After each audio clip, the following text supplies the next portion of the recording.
शुरू करते हैं। अवतार मेहर बाबा की जय, अवतार मेहर बाबा की जय, अवतार मेहर बाबा की जय। प्रियतम मेहर प्रभु, हमारे बीच में आकर के आप हम सभी को आपके दर्शन तथा सहवास का आनंद देकर हमारा मार्गदर्शन कीजिए, यही आपसे गुजारिश। थैंक यू बाबा। जय बाबा। Beloved God, help us all to love you more and more, and more and more, and still yet more, till we become worthy of union with you. And help us all to hold fast to Baba's Daman till the very end. अवतार मेहर बाबा की जय, अवतार मेहर बाबा की जय, अवतार मेहर बाबा की जय। सबको प्रेम पूर्वक जय बाबा। द पाथ ऑफ लव, ये अद्भुत किताब हम लोग पढ़ रहे हैं। जरा मैं रिकॉर्डिंग शुरू करूँ। नीलम जी आप भी शुरू करना। अच्छा, रिकॉर्डिंग शुरू हो गया, थैंक यू। चलो आप भी, लेकिन रहने देना नीलम जी रिकॉर्डिंग, यदि कोई गड़बड़ हो गई तो दूसरे में ठीक से आ जाएगा। तो पिछले बार हमने शुरू किया था बाबा का जो संदेश है, बहुत अहम, प्रोफाउंड, महत्वपूर्ण संदेश है, मेहर बाबा कॉलिंग। कई बार सुना होगा, पढ़ा होगा, इसके नाम से किताब भी है, भाषण भी कई बार कई लोगों के इस पर हो गए। आज वो संदेश पूरा पढ़ के उसकी एक एक लाइन, एक एक शब्द को हम ध्यान रखेंगे, क्योंकि ये बहुत ही महत्वपूर्ण संदेश है बाबा का। पिछले बार हमने इसको शुरू तो कर दिया था, पर ये बड़ा संदेश है बाबा का। ये मैसेज जो है बहुत बड़ा है और उसको हम कंप्लीट नहीं कर पाए थे। एक ही मिनट, मैं मोबाइल एरोप्लेन मोड पे लगा दूं ताकि इसमें इको नहीं आए।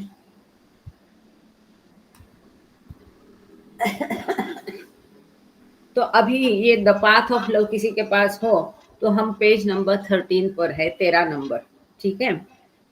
अब यहाँ पर बाबा ने, हमने पिछले लेक्चर में ये देखा कि युगानुयुगे, अवतार मतलब क्या है, कि ईश्वर स्वयं मानव देह में आता है। मतलब क्या, कि जो अमर्याद है वो अपने को मर्यादा में डाल देता है। जो निर्गुण निराकार है वो स्वयं को सगुण साकार बना देता है। जो अनिर्बंध है, जिसका कोई बंधन नहीं है, वो अपने आप को बंधन में डाल देता है। इसका अर्थ क्या हुआ? जो निर्गुण निराकार है, अमर्याद है, उसने स्वयं को मर्यादा में डाल देना, ये एक प्रकार का ह्यूमिलिएशन है। और ये ह्यूमिलिएशन वो स्वयं अपने ऊपर ले लेता है, इसी में उसका बड़प्पन है। तो युगानुयुगे अवतार कैसे आता है, किस लिए आता है? कम ऑन टू मी, कि सब मेरे पास आओ। वो वापस वापस हमें इसी बात को दोहराता है, अपने आप को अवतार घोषित करता है। उसके अपने अवतार घोषित करने से किस पर कैसे कैसे परिणाम होते हैं, ये भी हमने देखा था। कि जो उस पर विश्वास रखने वाले हैं वो कैसे हर्षो उन्हें कैसा आनंद होता है, ये सब हमने पिछले बार देखा था। अब पिछले बार का एक छोटा 2 लाइन में वापस रिपीट करके फिर आज का आगे हम पढ़ेंगे। आगे बाबा कहते हैं अवतार के अवतरण के बारे में ये संदेश है, इन शॉर्ट। तो मेहर बाबा कॉल, ये क्या संदेश है किसी ने पूछा तो अवतार के अवतरण के बारे में ये संदेश है। Strength begets humility, whereas modesty bespeaks weakness. जो झूठी नम्रता है वो क्या दर्शाती है? दुर्बलता दर्शाती है। जो दुर्बल है वो झूठी नम्रता धारण करता है। परंतु जो वास्तव में महान है, वास्तव में शक्तिशाली है, वो वास्तव में विनयशील होता है। और यही विनय हम ईश्वर के अवतरण में देखते हैं।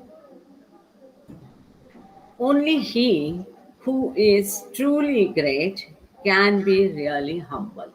जो वास्तव में, सही में, वास्तव में ग्रेट है, महान है, जो सचमुच महान है, वही सचमुच विनयशील हो सकता है, हम्बल। नम्रता, विनय, वो सच्चा विनय जो है केवल उसी के पास हो सकता है जो सचमुच में महान है। When in the firm knowledge of it, a man admits his true greatness. It is in itself an expression of humility. ये बहुत सुंदर है, अद्भुत है। वापस पढ़ती हूँ। When in the firm knowledge of it, a man admits his true greatness, it is in itself an expression of humility. इसका अर्थ क्या है? जब कोई सच में महान है और महान होने के बावजूद वो वह एक्सेप्ट करता है, स्वीकृत करता है, एक्नॉलेज करता है, वो स्वयं को बताता है कि मैं महान हूं, ये अपनी पहचान स्वयं करा देता है। महान होने के बावजूद जो स्वयं अपनी पहचान देता है, वही असल में वास्तव में सच्ची विनयशीलता है। वहां वो सच्ची विनयशीलता दिखा देता है। ये कैसा?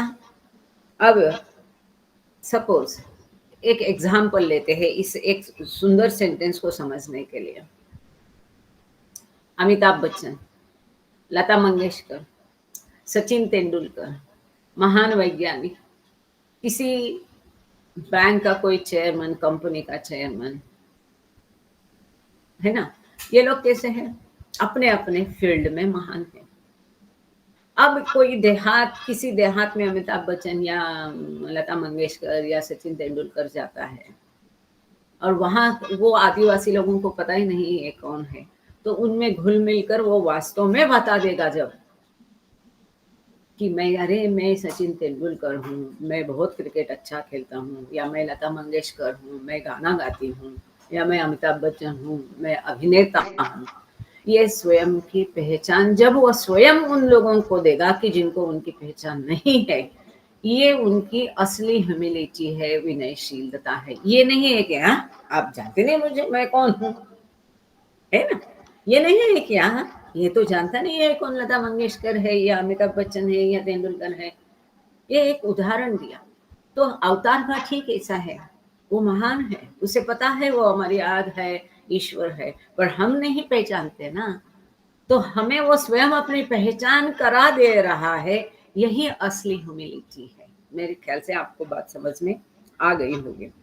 When in the firm knowledge of it, उसे पक्का ज्ञान है, a man admits his true greatness. Thank you. It is in itself an expression of humility. He accepts his greatness as most natural and is expressing merely what he is, just as a man would not hesitate to admit to himself and others the fact of his being a man. वहाँ अपना परिचय देना इतना स्वाभाविक होगा, अपने आप को केवल वो व्यक्त कर रहा है कि मैं फलाना फलाना हूँ, ये इतना स्वाभाविक होगा। यदि कोई मनुष्य है और उसे पूछा जाता है कि आप कौन हो, वो बोलेगा मैं मनुष्य हूँ, आदमी हूँ। औरत है तो बोलेगी मैं औरत हूँ। ये मानना, स्वीकृत करना जितना स्वाभाविक है, उतना स्वाभाविक मैं अवतार हूँ ये कहना है। और ये कहना, इसकी पहचान जिनको पहचान नहीं है उनको करा देना, यही असली विनय है, यही ह्यूमिलिटी है। जो ह्यूमिलिएशन वो स्वयं अपने ऊपर बांध लेता है, लांघ लेता है।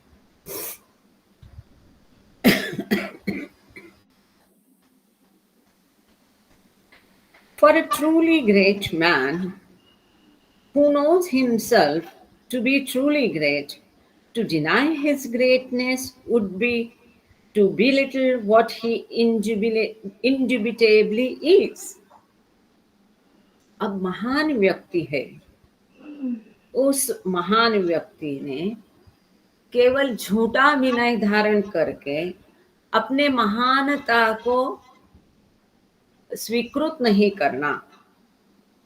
जो महानता निशंक है, इसमें कोई डाउट नहीं है, इस प्रकार अगर महान होने के बावजूद वो अपनी महानता स्वीकृत नहीं करेगा,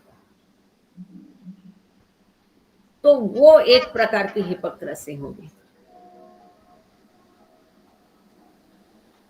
A truly great man who knows himself to be truly great, उसको पता है मैं महान हूं, to deny his greatness would be belittle what he indubitably is। निशंकपने जो महान है उसकी अवहेलना करने जैसा होगा, उसने वो स्वीकृत नहीं करना। कितना स्वाभाविक है।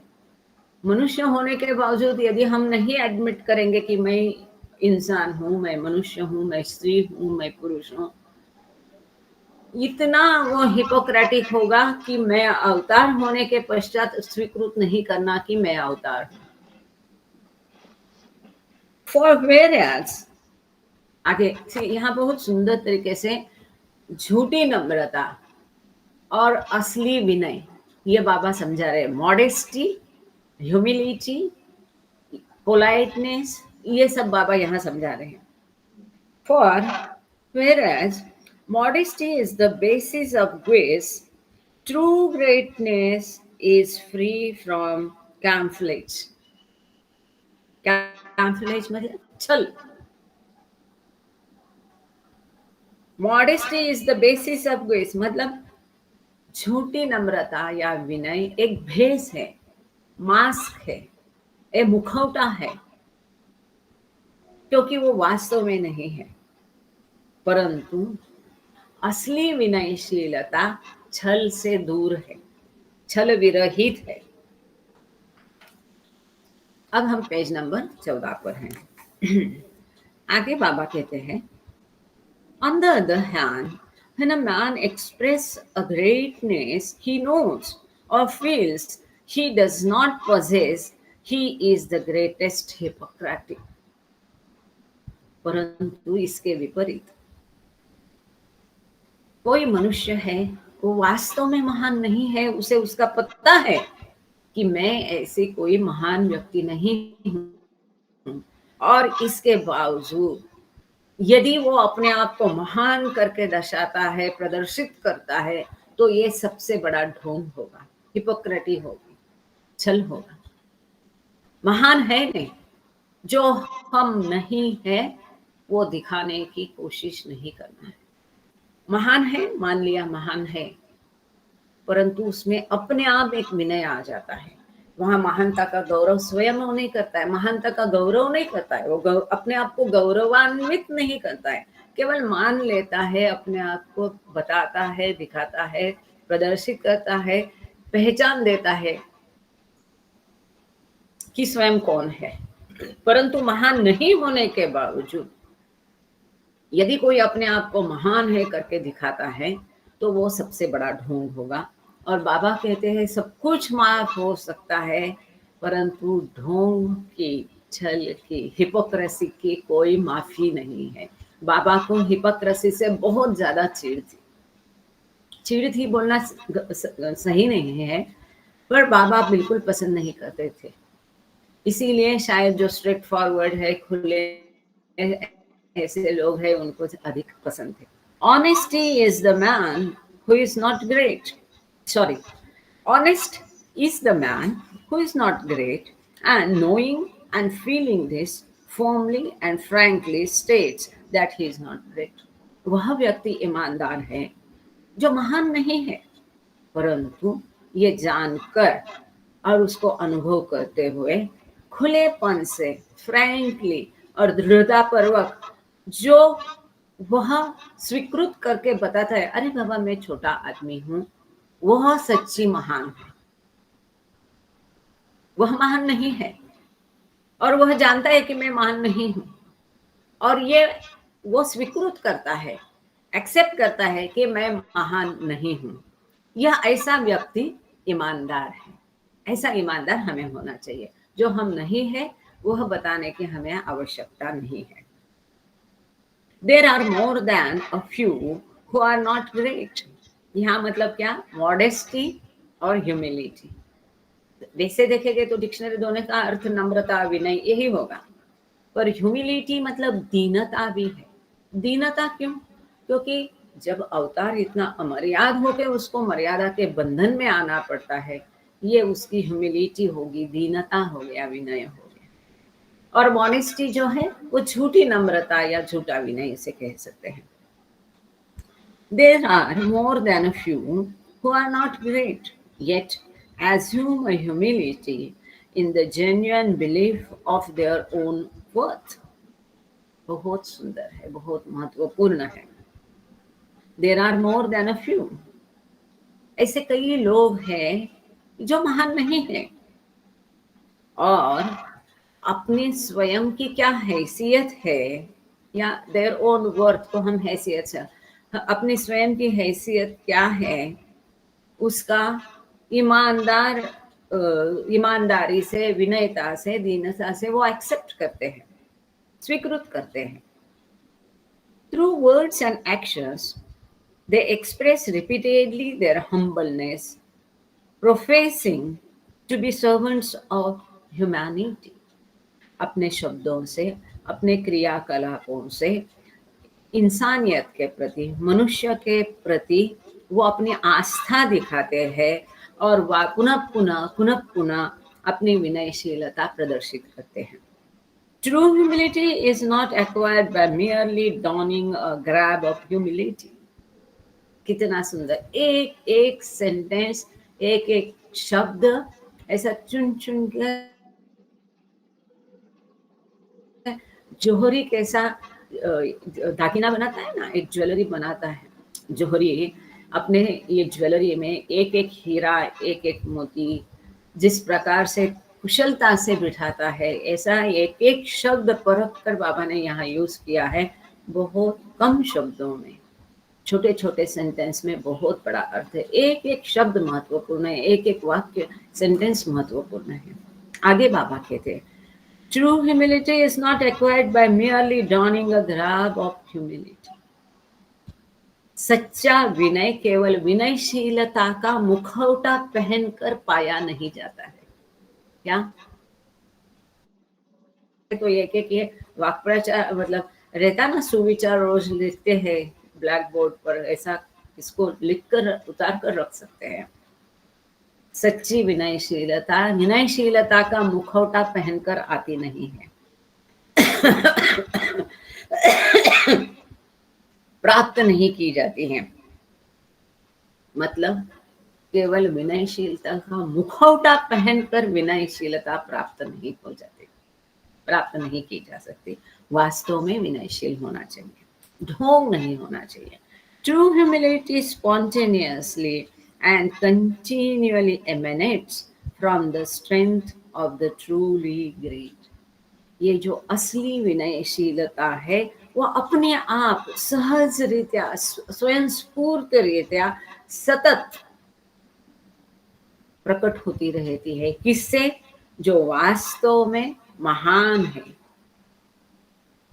जो वास्तव में महान है, उसकी महानता से, उसकी अमर्याद शक्ति से ये वास्तविक विनयशीलता अपने आप बहती रहती है, बहती रहती है। बाबा कितने सिंपल थे, कितनी सादगी, ईश्वर है, ऊंचे से ऊंचा महान है, फिर भी कोई कलर नहीं, कोई दिखावा नहीं, इतने सिंपल थे। बाबा कहते थे मैं शाही हूँ, क्या? मैं लाजरा बुजरा बोलते हैं ना, उसको मराठी में बोलते हैं लाजरा बुजरा। मैं शाही हूँ, मैं अजनबियों से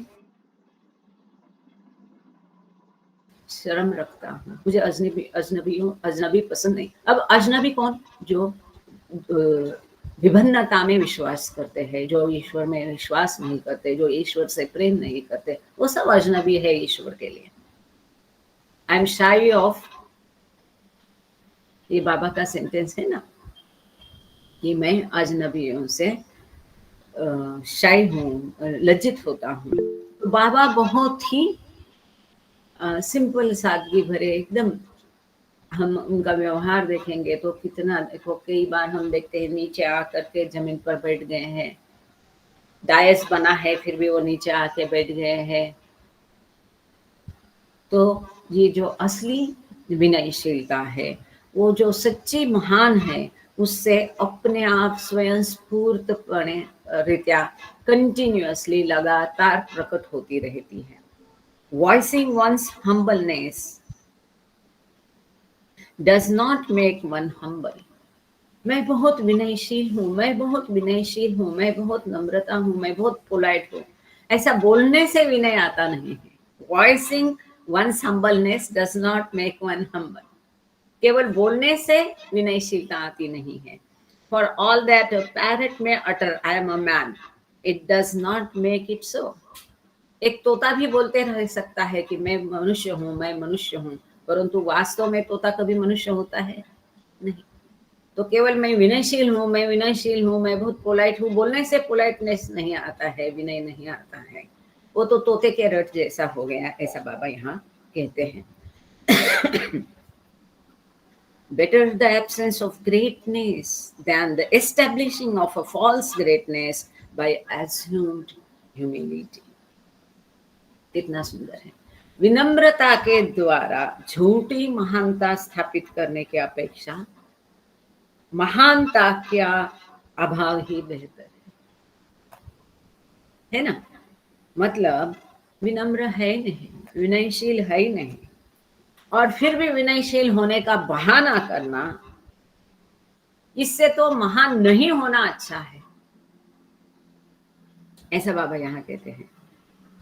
Not only do these efforts at humility on man's part not express strength, they are, on the contrary, expressions of modesty born of weakness, which springs from a lack of knowledge of the truth of reality.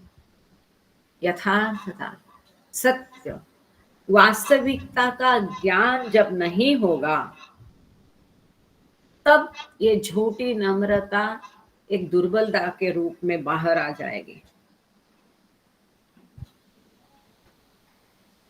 ये केवल झूठा विनय दुर्बलता दिखाता है, झूठा विनय दुर्बलता दिखाता है, या झूठी नम्रता दुर्बलता दिखाती है। बीवेयर ऑफ मॉडेस्टी, बाबा यहाँ कह रहे झूठी नम्रता से बचे, हमें पोलाइट होना है। ह्यूमिलिएशन इज बहुत डिफरेंट है, पोलाइटनेस अलग है, मॉडेस्टी अलग है। ये झूठी नम्रता हमें नहीं चाहिए, ये बहाना हमें नहीं चाहिए।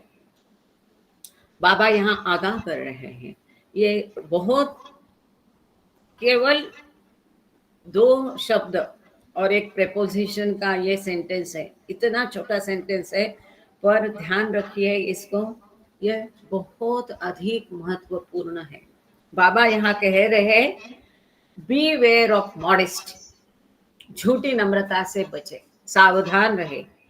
Modesty under the clock of humility invariably leads one into the clutches of self deception. ये खुद को फंसाना है।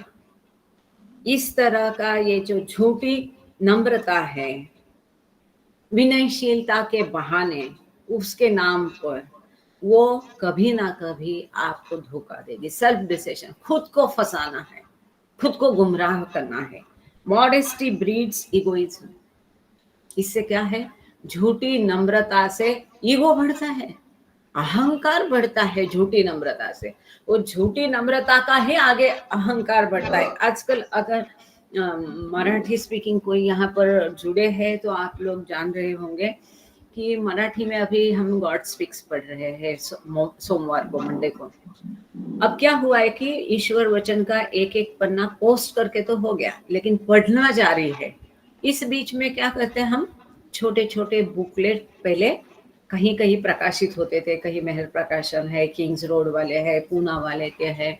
तो फिलहाल जो दह पोफड़ी है सावनेर के, उन्होंने जो अवतार मेहर बाबा पुष्पमाला, वो अभी मैं पोस्ट कर रही हूँ ईश्वर वचन में। आप अगर किसी ने ध्यान नहीं दिया होगा, यहाँ सुरेश खुजे जी है और भी लोग हैं मराठी जानने वाले, मेहर प्रसाद है, कम लोग हैं।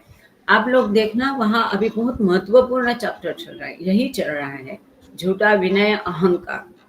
तो यहाँ बाबा सीधा कह रहे हैं कि ये जो झूठी नम्रता है वो अहंकार बढ़ा देती है। इतना झूठा विनय होता है कि आगे उसको उसी का अहंकार होने लगता है कि मैं कितना विनयशील हूँ, वास्तव में वो विनयशील नहीं है। थोड़ी भी ठेस पहुंच जाए तो उसका असली रूप बाहर आ जाता है। And man eventually succumbs to pride through assumed humanity. ऐसा झूठा नम्रता बता बता बता बता के फाइनली क्या होता है, ये झूठी नम्रता के आड़े वो अहंकार का उसमें भक्ष हो जाता है, उसमें अहंकार पनपने लगता है, अहंकार बहुत अधिक बढ़ जाता है।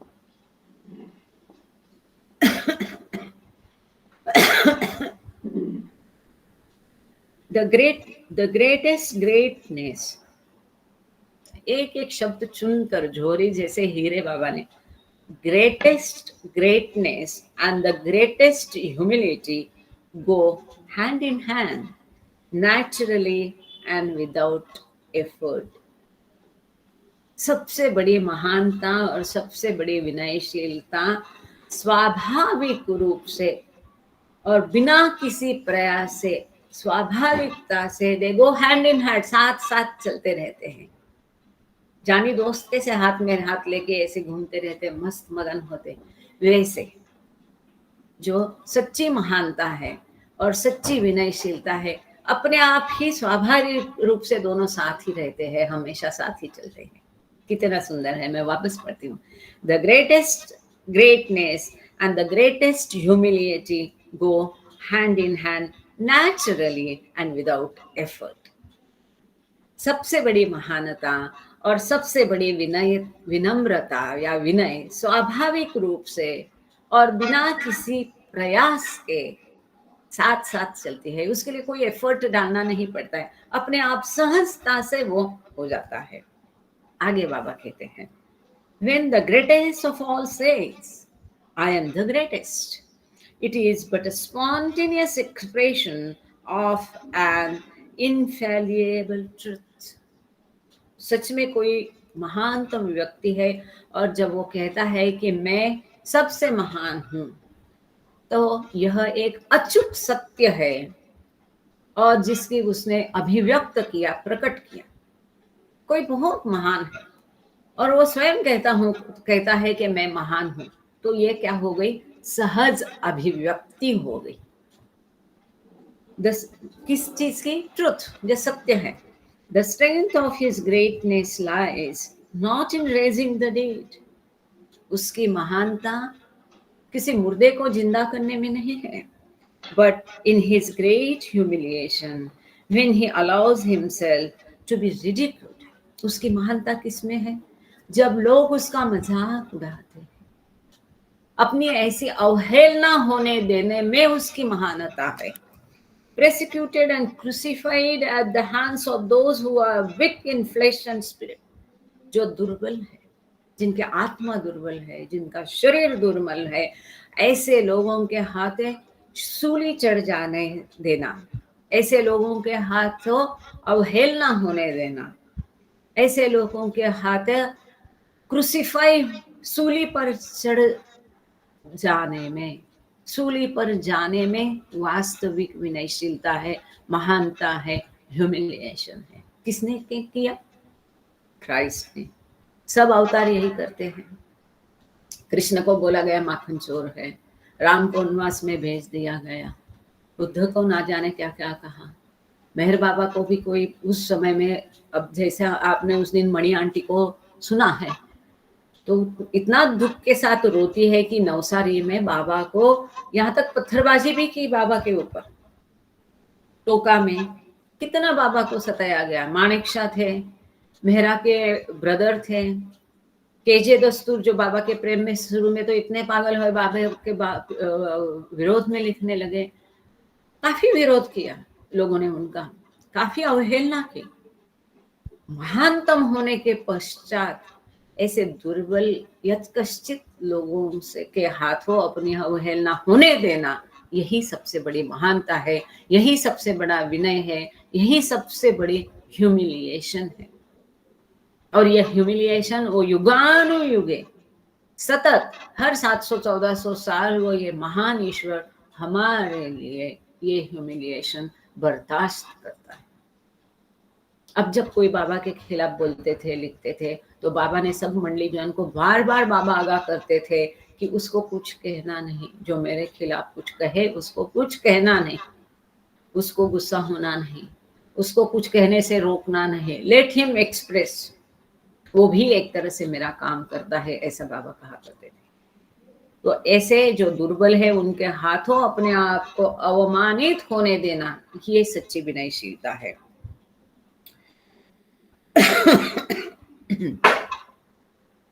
Throughout the ages, humanity has failed to fathom the true depth of the humility underlying the greatness of the avatar. Throughout the ages, Yuganu-Yuge, humanity has failed to fathom the true depth of the humility underlying the greatness of the avatar. Yuganu-Yuge, ये अवतार के अवतरित होने में जो कुछ अवहेलना, विनयता, humility छुपी हुई है, उसकी गहराई नापने में हम लोग हमेशा अयशस्वी हुए, कामयाब नहीं। हम इंसान, ह्यूमैनिटी और ह्यूमिलिटी, हम ह्यूमन उसकी ह्यूमिलिटी को कभी पहचान नहीं पाए, कभी उसकी ह्यूमिलिटी की गहराई को कभी नहीं नाप सके। युगानुयुगे, आज ही नहीं, कई युगों से ईश्वर अवतार, ईश्वर मानव के रूप में अवतरित होते आ रहा है, अमर्याद होके मर्यादा में स्वयं को डाल रहा है, अनिर्बंध होने के बावजूद बंधन में स्वयं को डाल रहा है। और इस प्रकार से जो ह्यूमिलिएशन वो सह रहा है, उसकी गहराई इतनी अधिक है कि इस गहराई को, इस अवतार की ह्यूमिलिएशन की गहराई को हम इंसान कभी नाप भी नहीं सकते, इतनी वो अधिक महान है। Gauging his divinity by its acquired limited religious standards, युगानुयुगों से मानवता अवतार की महानता में अंतर्निहित जो विनम्रता की वास्तविक गहराई को समझने में विफल रही है। क्यों? ऐसा क्यों हुआ? क्योंकि ये जो सो कॉल्ड धर्म के सिद्धांत है, उसके स्टैंडर्ड्स है, अपने जो कुछ अर्जित प्राप्त किए हुए लिमिटेड, सीमित धार्मिक मानकों के आधार पर ईश्वर के अवतरण की दिव्यता का आकलन करते रहे, उसको समझने की कोशिश, उसको जज करते रहे, ये अवतार है कि नहीं, ये स्वयं अपने आप को अवतार कैसा कह सकता है, वो स्वयं आपको अवतार कहता मतलब ये पाखंडी है ना, ऐसा ही कहते रहे मानवता, क्योंकि उसको समझ ही नहीं है, समझ भी नहीं है, पहचान भी नहीं है, वो स्वीकृत। और उसके मापदंड कौन से है, मानदंड कौन से है, स्टैंडर्ड्स कौन से है, धार्मिकता के, सो कॉल्ड, वो असली धार्मिकता है, वो धार्मिकता के जो मूल्यमापन दंड है, उसके आधार पर वो अवतार को जज करता रहा, उसको नापता रहा, उसको आंकता रहा कि ये सही है कि गलत है। ये कितना बड़ा ह्यूमिलिएशन है। हमें अकल नहीं है और हम उसको नापने चले हैं। सीधी भाषा में बोले तो हमारी सीमित बुद्धि से हम उसको आंकने जाते हैं। कई लोग हैं कि सारी कहानियां आपने पढ़ी हुई बाबा के सामने भी, अगर ऐसा ऐसा होगा तो मैं मानूंगा कि बाबा ईश्वर है, या मानूंगी, अगर ऐसा ऐसा मेरे जीवन में होता है तो मैं मानूंगी कि बाबा सचमुच में ईश्वर है, बाबा अवतार है। ऐसे कितने छोटे छोटे व्यक्ति से ऐसे परीक्षाएं ये अवतार देते रहा है। ये भी एक ह्यूमिलिएशन ही नहीं तो और क्या है। Even real saints and sages who have some knowledge of the truth have failed to understand the avatar's greatness when faced with his real humility. यहाँ तक कि बड़े बड़े साधु संत भी अपनी इतनी बड़ी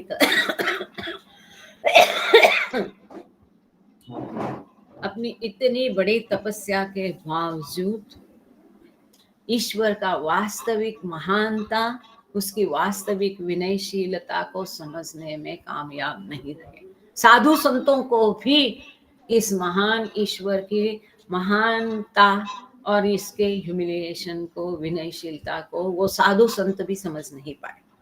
एक मिनट, थोड़ी मदद आ रही है, ले लेते हैं। हाँ सॉरी,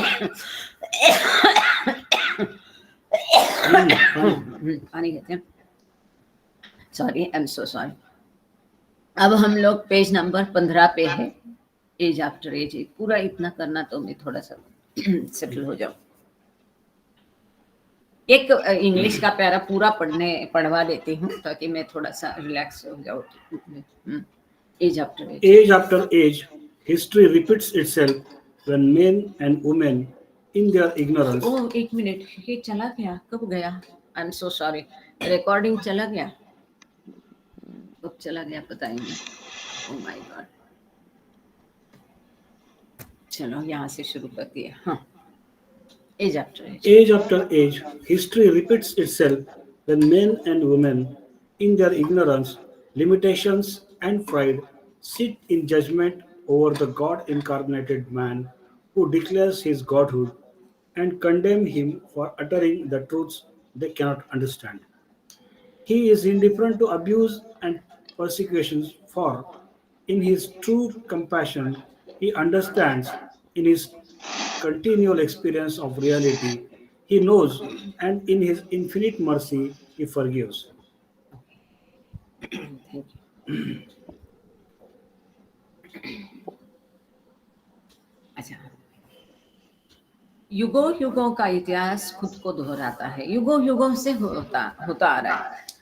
जब पुरुष, महिलाएं, हमारे जैसे सामान्य व्यक्ति अपनी अज्ञानता और सीमाओं, लिमिटेड है हम लोग, हमारी बुद्धि लिमिटेड है, सीमित है, हमारा ईगो बहुत बड़ा होता है, गर्व में अवतार पुरुष को हम आंकते हैं, इसका इवैल्यूएशन करते हैं, उसको जज करते हैं। ये कितना बड़ा ह्यूमिलिएशन है, हमें पता नहीं है, हमें अक्ल नहीं है, और हम उनके एक एक सेंटेंस पे बहस करते रहते हैं कि बाबा ने इस किताब में ये दिया, उस किताब में वो दिया, बाबा ने तो बचपन में बाबा का मैच्योरिटी नहीं था और बुढ़ापे में बाबा का मैच्योरिटी आ गया, ऐसा बोलने वाले लोग भी हैं। अब इनको ईश्वर समझा है कि नहीं? तो ऐसे सामान्य लोग भी ईश्वर को आंकते रहते हैं, अवतार को आंकते रहते हैं, उसको जज करते रहते हैं, तय करते हैं, फिर वो उस पर निर्णय लेंगे कि वो अवतार है कि नहीं, ईश्वर है कि नहीं। ये कितनी बड़ी आलोचना। वह जो अपने ईश्वरत्व की घोषणा करता है और उन सत्यों को बोलने के लिए उसकी निंदा करता है जिन्हें वे नहीं समझ सकते, वह अवतार पुरुष दुर्व्यवहार और उत्पीड़न के प्रति उदासीन, उसे कोई फर्क पड़ता नहीं। आप उसको गाली दो, उसकी आलोचना करो, उसका भला बुरा कहो, उसको पत्थरबाजी करो, उसे कोई फर्क नहीं पड़ता है। वो इससे परे है, इससे उस पर कोई असर नहीं होता है। क्यों? क्योंकि वो ईश्वर है और वो दयालु है, वो कंपैशनेट है। वो जानता है कि सामने वाला जो कुछ कह रहा है, बोल रहा है, अपनी नासमझी में वो बोल रहा है, मेरी आलोचना कर रहा है, मुझे आंक रहा है, मुझे जज कर रहा है। वो कोई मेरी निंदा कर रहा है, वो अपनी नासमझी में मेरी निंदा कर रहा है, क्योंकि वो अज्ञानी है। ये बालक समझता ही नहीं वो क्या कह रहा है। ऐसे अपने दयालु भाव से वो सब माफ कर देते हैं। वह अवतार पुरुष दुर्व्यवहार और उत्पीड़न के प्रति उदासीन है, कोई फर्क नहीं पड़ता, क्योंकि अपनी सच्ची करुणा में वह समझता है, वास्तविकता के अपने निरंतर अनुभव में वह जानता है और अपनी असीम दया में वह क्षमा कर देता है। वह ईश्वर है, वह ये इसका ईश्वरत्व उसकी यथार्थता निरंतर है, कंटिन्यूअस है, कभी भी अनडिवाइडेबल है, वो खंडित नहीं होती है। ऐसी अपनी यथार्थता में वह कैसा है, करुणामय है, वह क्षमा कर देता है, वो दया दिखाता है, वो दयालु भाव से उनको माफ कर देता है। अपने भले बुरे पर जो भी उन्होंने कहा उसको वो उसके प्रति वो उदासीन होता है। God is all, God knows all, and God does all. When the avatar proclaims he is the ancient one, it is God who proclaims his manifestations on earth. When man utters for or against the avatarhood, it is God who speaks through him. It is God alone who declares himself through the avatar and mankind. ये बहुत सुंदर है। अभी ईश्वर के बारे में, अवतार के बारे में बाबा यहाँ हमको समझा रहे हैं, बता रहे हैं। ईश्वर ही सब कुछ है, ईश्वर के अलावा कुछ, there is nothing but only God, the real existence only in God. ईश्वर सब कुछ जानता है, जैसा हमने पीछे देखा कि वह सर्वत्र सर्वव्यापी है, सर्वत्र उपस्थित है। चूंकि वह सर्वत्र उपस्थित है, इसलिए उससे कुछ भी छिपता नहीं, वो सब कुछ जानता है और वो सब कुछ करता है। सब करने वाला वही है। हमें लगता है मैंने ये किया, हम करने वाले नहीं है, वही सब कुछ करता है। जब अवतार घोषणा करता है कि वह प्राचीन है, I am that ancient one, Baba कहते थे, तो ऐसी घोषणा जब अवतार करता है तो यह ईश्वर है जो पृथ्वी पर अपनी अभिव्यक्ति की घोषणा करता है। जैसा हमने पहले उदाहरण लिया कि महान व्यक्ति है, मानो कि हमने सचिन तेंदुलकर, लता मंगेशकर का उदाहरण लिया कि भाई ऐसे एरिया में जाते हैं जहाँ उनको नहीं पहचान रहा है कोई, आदिवासी एरिया में समझो चले गए, तो उनको वहां बताना पड़ेगा कि मैं लता मंगेशकर हूँ, मैं सचिन तेंदुलकर हूँ, मैं क्रिकेट प्लेयर हूँ। जब तक वो बताएंगे नहीं, उनको कैसा पता चलेगा। तो इस प्रकार से जब अवतार अवतरित होता है ईश्वर, तब वह अपने प्राचीन होने की घोषणा करता है और अपने अवतरण की घोषणा करता है, बता देता है। जब मनुष्य अवतारवाद के पक्ष या विपक्ष में बोलता है तो वह ईश्वर ही उसके माध्यम से बोलता है। जब कोई उसे आंकता है, जज करता है, उसकी आलोचना करता है, उससे टीका टिप्पणी करता है, तो ऐसा करने वाला भी वह ईश्वर ही है जो उसके माध्यम से यह सब कर रहा है। ऐसा क्यों? क्योंकि वो तो सर्वत्र है, सब में उपस्थित है, सभी उसमें है और वो सब में है, उसके अलावा कुछ भी नहीं है। तो वो टीका टिप्पणी करने वाला भी ईश्वर ही है, ये बाबा समझा रहे हैं। यह ईश्वर ही है जो अवतार और मानव जाति के माध्यम से स्वयं को घोषित करता है। मानव जाति और अवतार, इनके बीच में ईश्वर अपने आप को घोषित करता है कि मैं ईश्वर हूँ, मैं अवतार हूँ। I tell you with my divine authority that you and I are not we but one. You unconsciously feel any avatarhood within you. I consciously feel in you what each of you feel. Thus, every one of us is avatar, in the sense that everyone and everything is everyone and everything, or at the same time and for all the time. कितना सुंदर है और बहुत महत्वपूर्ण भी है। बाबा कहते हैं कि एकता का प्रिंसिपल तत्व अगर हम अपनाएंगे तो बहुत कुछ हासिल हो पाएगा। और यही एकता का तत्व प्रस्थापित करने के लिए, भिन्नता की अज्ञान से मानवता को जगाने के लिए वो अवतरित आए हैं। अब भिन्नता क्या है? हम एक दूसरे से अलग है ये सोचना, ये अज्ञान है, इसको भिन्नता कहते हैं। परंतु ये बहुत बहुत बहुत महत्वपूर्ण सेंटेंस है। पता नहीं जब कब आपकी हृदय की गहराई में क्लिक हो जाए। बाबा से प्रार्थना है कि वो आपको क्लिक हो जाए। बाबा जब कहते कि you and I are not we but one, आप और मैं दो नहीं है, अलग नहीं है, मैं ही आप हूं। आप में से हर कोई अवतार है। इस तरीके से बाय दिस सेंस और दैट सेंस, मैं अवतार हूँ, आप भी अवतार है, दूसरे को इस तरीके से, दूसरे को इस सेंस से। ऐसा सेंटेंस हमने पहले इसी किताब में देखा था। तो बाबा यहाँ वापस पुनः घोषणा कर रहे हैं, महत्वपूर्ण। ये यहाँ पर बाबा की घोषणा है, मैं अपने दिव्य अधिकार से आप सभी को बताता हूँ कि आप और मैं, हम नहीं बल्कि एक। ये बहुत बहुत बहुत महत्वपूर्ण है। इसे सदा ध्यान रखने से आपको गुस्सा कंट्रोल नहीं होता है, आपको द्वेष कर रहे हैं किसी के ऊपर, आपको किसी के ऊपर गलत भावना है, शत्रुत्व है, ये सभी को इस एकता के प्रिंसिपल से आप हटा सकते हैं, इस पर काबू पा सकते हैं। हम सब एक है क्योंकि ईश्वर एक है। जब हम कहते हैं कि हम सब उस परमात्मा की संतान है, कोई बोलता है आप परमात्मा का अंश है, इसका ही अर्थ यह है जो हम देखते हैं, उत्क्रांति का प्रवास देखते हैं, अंतर्वर्ती प्रवास देखते हैं, वो क्या है? वो निर्णिवे जो आत्मा परमात्मा, उसे पता नहीं मैं ईश्वर हूँ, वो कोहम करके अपने आप को जानने निकला है, वही सब जीवात्मा है। मतलब हम अलग नहीं है, एक ही है, क्योंकि ईश्वर एक ही है। वो सब हमारे माध्यमों से, रूपों से अपने आप को जानने के जर्नी में है, यात्रा में। तो ये एकता का तत्व स्थापित करना है, वो जानबूझ के कॉन्शियसली उसकी स्थापना करके उसको अपने अंदर बढ़ाना है, समय समय पर करते रहना है, करते रहना है, करते रहना है। इसी अज्ञानता से हमको जगाने के लिए बाबा आए हैं। आगे बाबा कहते हैं, आप अनजाने में अपने भीतर मेरे अवतार हुर को महसूस करते हैं।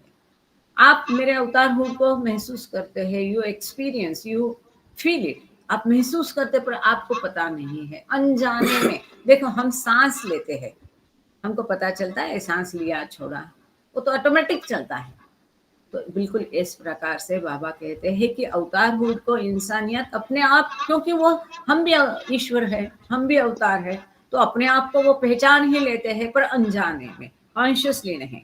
मैं सचेत रूप से आप में वही महसूस करता हूँ जो आपसे मैं प्रत्येक महसूस करता हूँ, जो आप में से प्रत्येक, आप में से हर कोई जो कुछ महसूस करता है वो आप अनजाने में कहते हैं कि मैं ही अवतार हूँ, मैं सब में हूँ। परंतु बाबा कहते हैं मैं मतलब अवतार, आप में से हर किसी में मैं कॉन्शियसली आई एक्सपीरियंस दैट, उसको मैं महसूस करता हूँ सचेतनतः कि मैं हर किसी में हूँ, मैं ही ईश्वर हूँ, मैं अवतार हूँ, सामने है वो भी अवतार ही है, ये मैं कॉन्शियसली महसूस करता हूँ। इस प्रकार हम में से हर कोई अवतार है, बाबा कह रहे हैं, इस प्रकार हम में से हर कोई अवतार है, इस अर्थ में कि हर कोई और सब कुछ एक ही समय में और सभी समय के लिए है, हमेशा के लिए, अभी के लिए है, बाद में नहीं, ऐसा नहीं, सतत, निरंतर। आगे बाबा कहते हैं, There is nothing but God. He is the only reality, and we all are one in the indivisible oneness of this absolute reality. ईश्वर के अलावा कुछ भी नहीं, केवल ईश्वर है। ये बाकी सब भी जो कुछ है वो भास है, भ्रम है, झिरो है, स्वप्न है, ख्वाब है। अस्तित्व केवल ईश्वर का है, अस्तित्व का नाम ही ईश्वर है। सो ईश्वर के अलावा बाकी कुछ भी नहीं है। एकमात्र वास्तविकता, एकमात्र यथार्थता क्या है? केवल ईश्वर है। हम सभी पूर्ण वास्तविकता की अविभाज्य एकता में एक है। कितना सुंदर है, बहुत सुंदर और बहुत महत्वपूर्ण वाक्य है।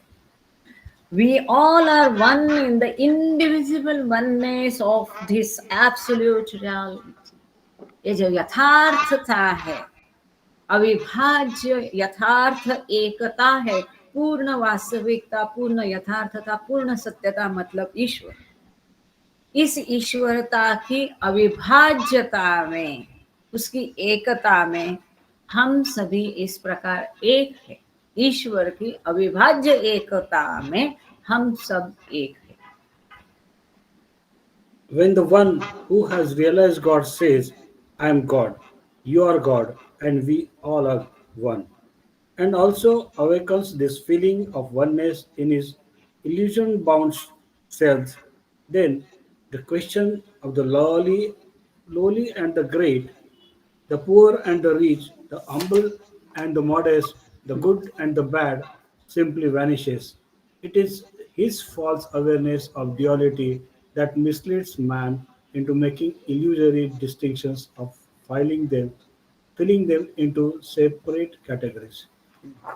आगे बाबा कहते हैं, जब ईश्वर साक्षात्कार प्राप्त की हुई व्यक्ति कहती है कि मैं ईश्वर हूँ, गॉड रियलाइज पर्सन कहता है आई एम गॉड, आप ईश्वर हैं, हम सब एक हैं। ये कौन कहता है? The one who has attend God realization. ईश्वर साक्षात्कार प्राप्त करना मतलब क्या? मैं ईश्वर हूँ, इस तथ्य को अनुभव करना। फिर क्या होता है? वो सब में स्वयं को देखता है और सबको स्वयं में देखता है, और सब कोई उसको चींटी, कीड़ा, पशु, पक्षी, मनुष्य नहीं दिखता है, परंतु ईश्वर दिखता है। फिर वो कहता है आप ईश्वर हैं, मैं ईश्वर है, हम सब एक हैं। और अपने भ्रम से बंधे स्वयं में एकता की इस भावना को वो जागृत करता है। वननेस, एकता। तब जब ऐसी एकता की भावना प्रस्थापित तो होती है, वो कब होती है? ईश्वर साक्षात्कार के पश्चात। अब जब एकता की भावना स्थापित होती है, तब ऊंच नीच, छोटा बड़ा, अमीर गरीब,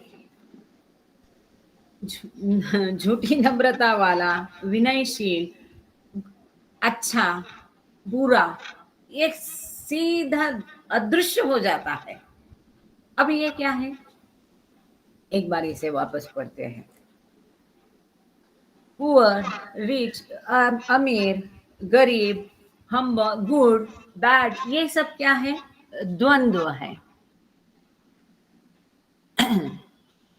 ये सब क्या है? द्वंद्व है। ऊंच नीच, अमीर गरीब, गुड बैड, अच्छा बुरा, ये सब क्या है? द्वंद्व है। ये गायब हो जाता है। द्वंद्व गायब जाके द्वैत जाता है, तब अद्वैत प्रस्थापित होता है। मतलब ईश्वर साक्षात्कार क्या है?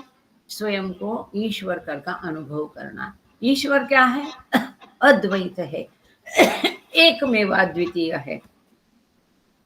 यदि ईश्वर एकमेवा द्वितीय है तो सब एक है, भिन्न नहीं, विविध नहीं, अलग नहीं। मतलब अद्वैत को प्रस्थापित करने के लिए द्वैत को जाना पड़ेगा। द्वैत को जाना पड़ेगा मतलब द्वंद्व को जाना पड़ेगा। तो ये अमीर गरीब, ऊंच नीच, ये सब क्या है? द्वंद्व है। तो ये सब द्वंद्व गायब हो जाता है। कब? जब उसे अनुभव होता है कि मैं ईश्वर हूँ, आप ईश्वर हूँ, हम सब एक है। अच्छा, आगे। यह द्वंद्व के बारे में उसकी झूठी जागरूकता है, जो मनुष्य को भ्रामक भेद करने और उन्हें अलग अलग श्रेणियों में दाखिल करने के लिए गुमराह करती है। ये जो भिन्नता का तत्व है, ये जो द्वंद्व है, ये द्वैत है, वही सबकी जड़ है जो हमें, इंसान को गुमराह करती है। ये हमें अननेसेसरी झूठी जागरूकता है।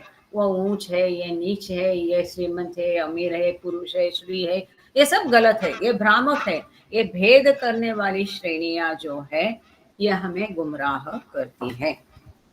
I repeat and emphasize that in my continual and eternal experience of reality, no difference exists between the worldly rich and the poor. But if ever such a question of difference between opulence and poverty were to exist for me, I would deem him really poor, who, possessing all worldly riches, possesses not the wealth of the love of the God, and I would know him truly rich, who, owing nothing, possesses the priceless treasure of his love for God. His is the poverty that kings could envy, and that makes even the king of kings his slave. बहुत सुंदर, बहुत। एक मैं बोलती हूँ ना, ये message में से एक एक सेंटेंस, एक एक वर्ड ऐसा है कि उस पर जान न्यौछावर कर दे। बहुत सुंदर है। आगे बाबा कहते हैं, मैं दोहराता हूँ मैं दोहराता हूँ और जोर देकर कहता हूँ कि वास्तविकता, यथार्थता के मेरे निरंतर और शाश्वत अनुभव में सांसारिक अमीर और गरीब के बीच कोई अंतर नहीं। ये बाबा स्वयं घोषणा कर रहे हैं, रिपीट कर रहे हैं, जोर देकर एम्फसाइज करके बता रहे हैं, दोहरा रहे हैं कि गरीब और श्रीमंत ऐसा कोई भेद नहीं है। ये जो संसार में अमीर गरीब भेद है, ये नहीं है। ये मैं किस अधिकार से कह रहा हूँ? बाबा कहते हैं कि जो मेरा निरंतर शाश्वत अनुभव है, जो नश्वर नहीं है, जो मैं शाश्वत अनुभव कर रहा हूँ एकता का, वो मेरे अनुभव में मैं कह रहा हूँ। ये सांसारिक जो भेद है वो वास्तव में भेद नहीं है। लेकिन अगर कभी मेरे लिए ऐश्वर्य और गरीबी के बीच अंतर का ऐसा प्रश्न उठता, तो मैं उसे वास्तव में गरीब मानूंगा, जिसके पास सांसारिक धन तो है, लेकिन ईश्वर के प्रति जो प्रेम है, वो प्रेम का धन उसके पास नहीं। कितना सुंदर। बाबा कहते हैं मेरे लिए अमीर गरीब ऐसा कोई अंतर है ही नहीं। और यदि आप मुझे बोलते हैं कि अमीर गरीब ऐसा कुछ चुनो, तो मैं उसे अमीर मानूंगा जिसके प्रति ईश्वर का प्रेम है, वो सच्चा अमीर है। फिर चाहे उसके पास कुछ भी कौड़ी भी ना हो। जो अमीर होकर भी जिसके पास ईश्वर का प्रति प्रेम नहीं है, ईश्वर प्रेम की धन दौलत उसके पास नहीं है, वो असली गरीब है। ठीक है। और मैं उसे वास्तव में अमीर मानूंगा जिसके पास कुछ भी नहीं है, उसके पास ईश्वर के प्रति प्रेम का अमूल्य खजाना है। ईश्वर प्रेम का खजाना अमूल्य खजाना है। कुछ भी नहीं, कौड़ी भी नहीं, परंतु यदि वो ईश्वर से प्रेम करता है तो वो सही अमीर है।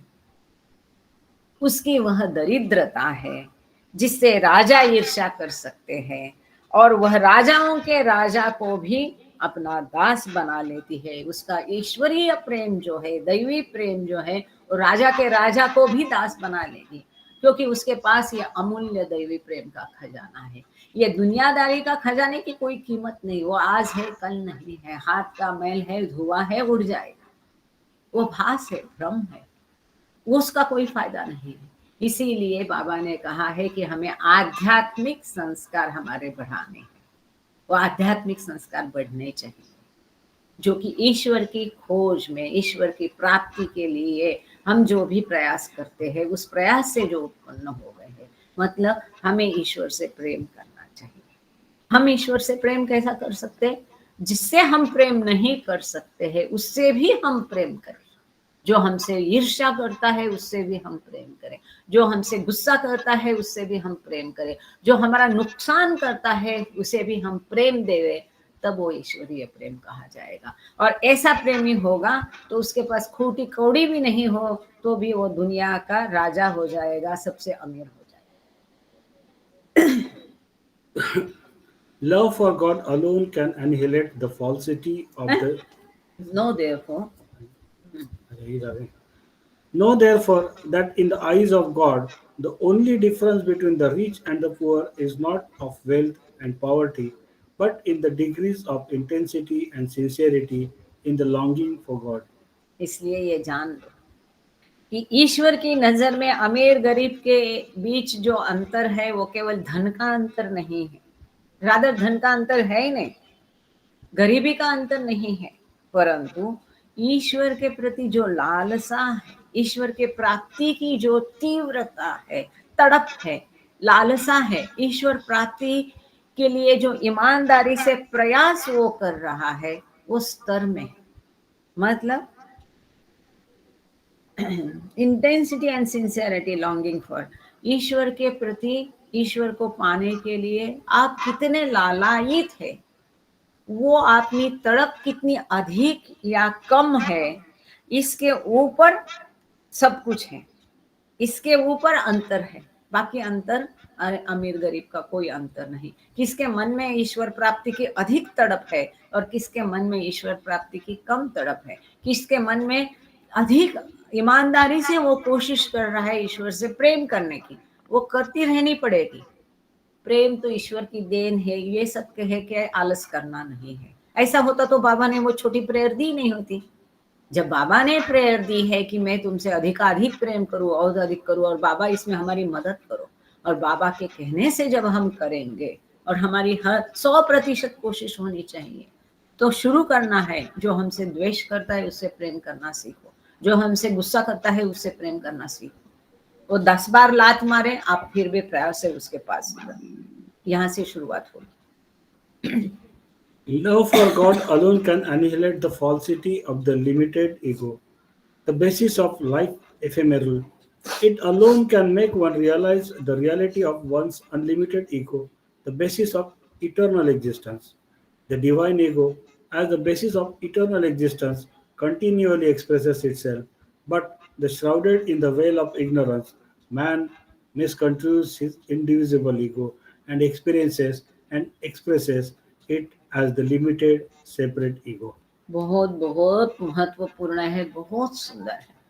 इसको ना आप वापस एक बार, आपको चाहिए तो पूरा मैसेज में एक बार कहाँ फैला दूंगी, मतलब इसको स्प्रेड करूंगी, और मुझे अगर मुमकिन है तो हिंदी में भी उसको पूरा लिख करके विविध ग्रुपों पर, या आप लोग जो है उनको किसी को भेज दूंगी, आप सबको उसको शेयर करना। वापस पढ़ो, इसको वापस पढ़ो, ना जाने कब कौन सी चिंगारी सुलग जाए। तो यहाँ बाबा कहते हैं ईश्वर के प्रति जो प्रेम है, वो प्रेम ये क्षणभंगुर जीवन के आधार सीमित अहंकार को, मिथ्या को नष्ट कर सकता है। कितनी बड़ी ताकत है ईश्वरीय दैवी प्रेम में। यदि ईश्वरीय दैवी प्रेम आप में है तो बाप की सब कुछ उसमें खाक हो सकता है, जलकर भस्म हो सकता है। आपकी इच्छाएं, वासनाएं, लालसाएं, ईर्ष्याएं, गुस्सा, स्पर्धा, लालच, सब कुछ खत्म हो सकता है उस ईश्वरीय दैवी प्रेम की अग्नि में।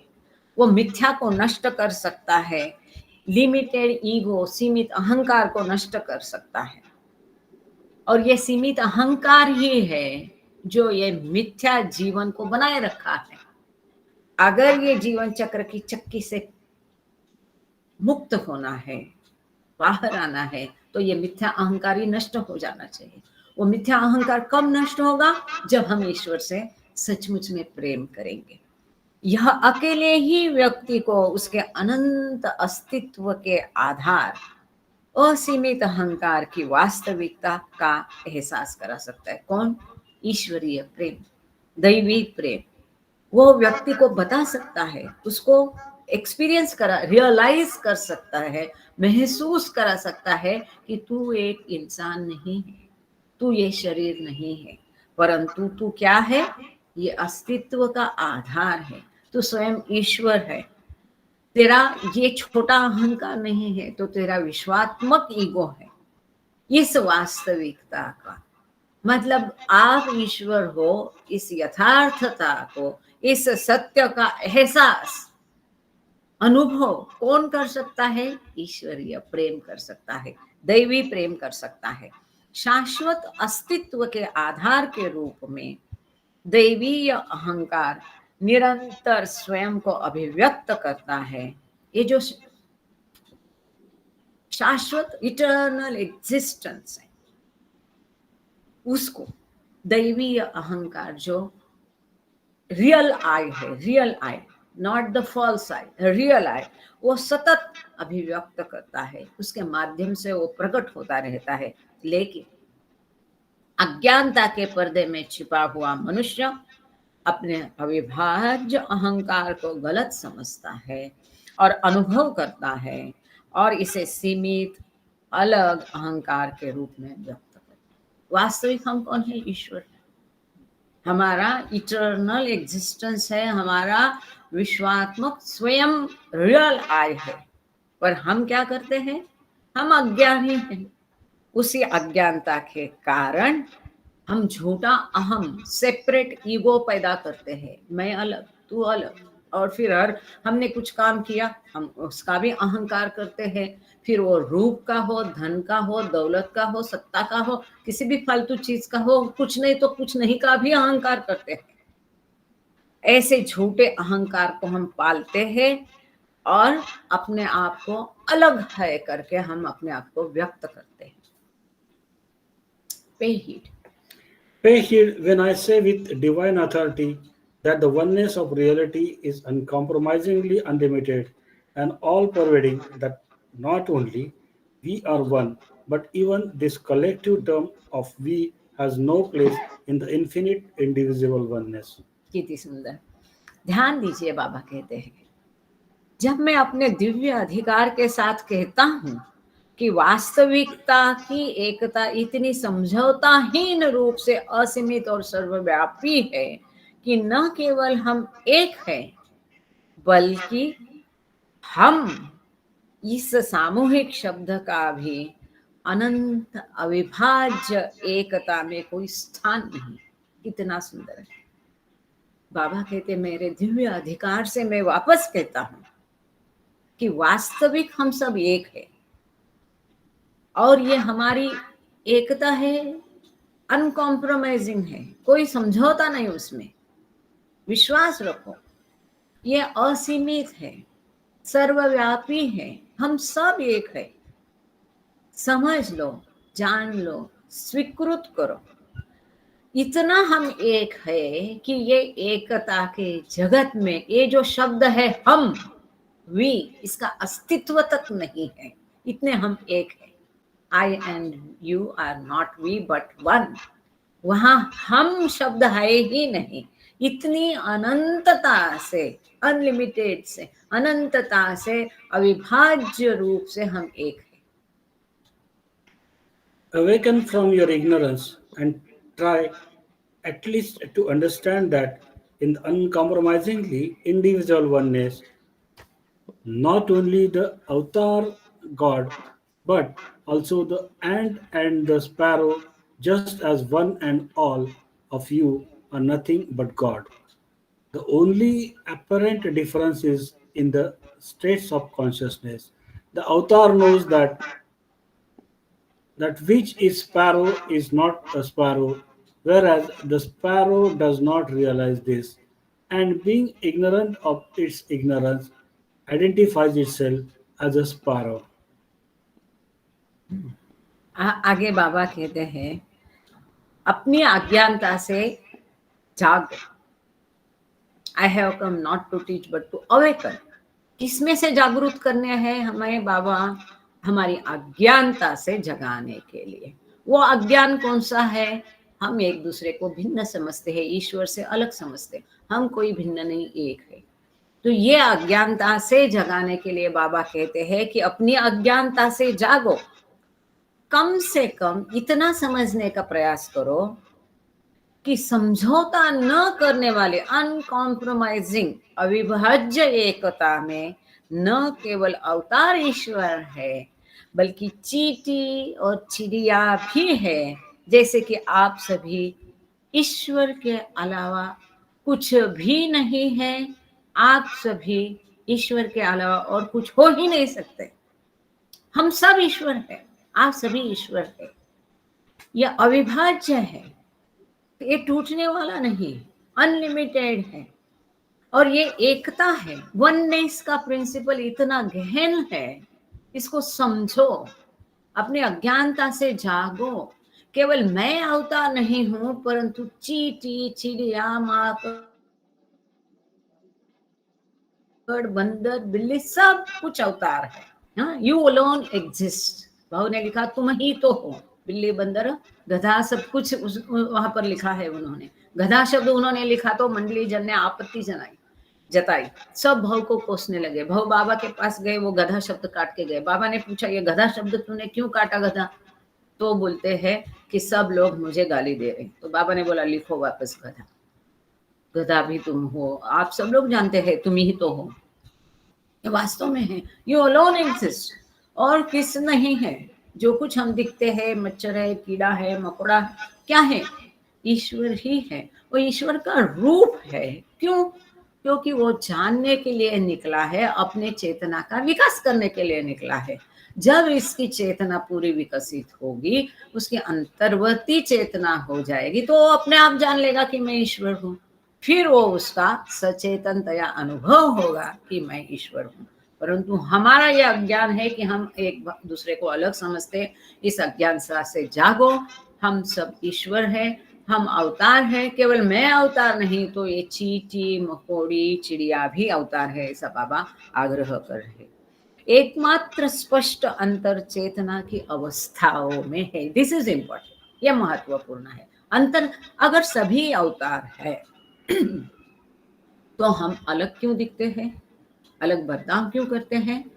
तो हम में फर्क यदि कहीं कुछ है तो केवल हमारी चेतना में फर्क है, कॉन्शियसनेस में फर्क है। चींटी की चेतना चींटी की है, चिड़िया की चेतना चिड़िया की है, इंसान की चेतना इंसान की है, पथ वाले की चेतना पथ वाले की है, भूमिका वाले की चेतना भूमिका वाले की है, सातवें भूमिका वाले की चेतना दैवी चेतना है। यदि अंतर कोई है तो हमारी चेतना में अंतर है, कॉन्शियसनेस में अंतर है। ये बहुत महत्वपूर्ण है। अवतार जानता है कि जो चिड़िया है वह चिड़िया नहीं है, जबकि चिड़िया को इस बात का एहसास नहीं होता है और वह अपनी अज्ञानता से अनजान होकर खुद को चिड़िया ही समझती है। चिड़िया हो हम हो, हमारा अज्ञान है कि हम समझते मैं मतलब ये शरीर। पत्थर समझता है मैं मतलब पत्थर, चिड़िया समझती मैं मतलब चिड़िया, चींटी समझती मैं मतलब चिड़िया, बंदर समझता है मैं मतलब बंदर। ये क्यों होता है? हम ईश्वर नहीं समझते अपने आप को, क्योंकि हमारे अज्ञानता के कारण। इसी अज्ञानता से जगाने के लिए बाबा आए हैं। यही अज्ञानता को नष्ट करने के लिए वो आए हैं। यह अज्ञान नष्ट हो जाएगा, एकता का तत्व प्रस्थापित होगा, चेतना अंतर्वर्ती होगी, तब हमें अपने असली स्वयं का अनुभव होगा, मतलब ईश्वर साक्षात्कार होगा, गॉड रियलाइजेशन होगा। तब हम समझें कि मैं मतलब ईश्वर हूँ, और यह अनुभूति हमें हो जाएगी। आगे बाबा कहते हैं, Live not in ignorance. हाँ, Live not in ignorance.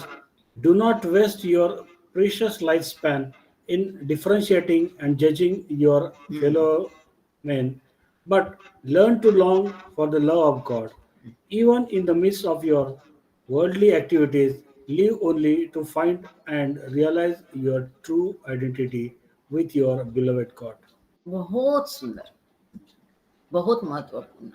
आगे बाबा कहते हैं, अज्ञान में मत जियो, अज्ञान में मत जियो।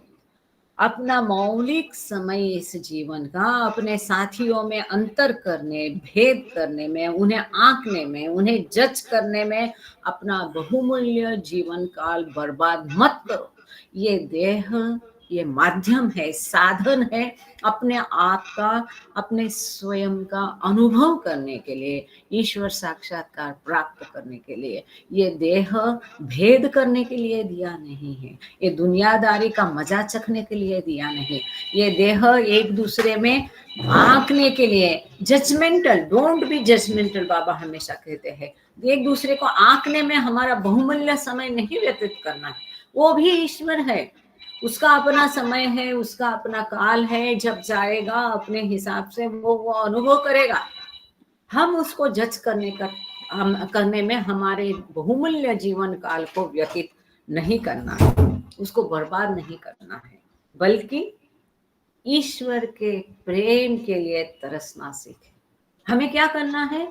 We have to long for the love of God. ईश्वर के प्रेम के लिए तड़प होनी चाहिए। वो तड़प निर्माण करो, वो तड़प और बढ़ाओ, यहाँ तक कि अपनी सांसारिक गतिविधियों के बीच भी केवल और केवल अपने प्रिय ईश्वर के साथ अपनी वास्तविक पहचान को खोजने और महसूस करने के लिए जिए। किस लिए जीना है? ईश्वरीय प्रेम स्थापित करने के लिए, ईश्वरीय प्रेम बढ़ाने के लिए। और ये सब दुनियादारी निभाते हुए, हमारे कर्तव्य करते हुए भी इन सब गतिविधियों के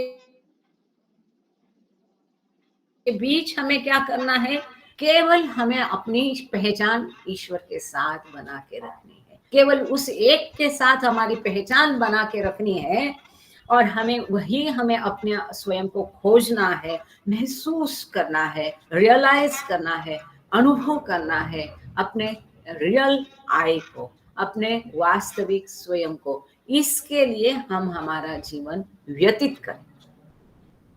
ये बहुत सुंदर है, महत्वपूर्ण है।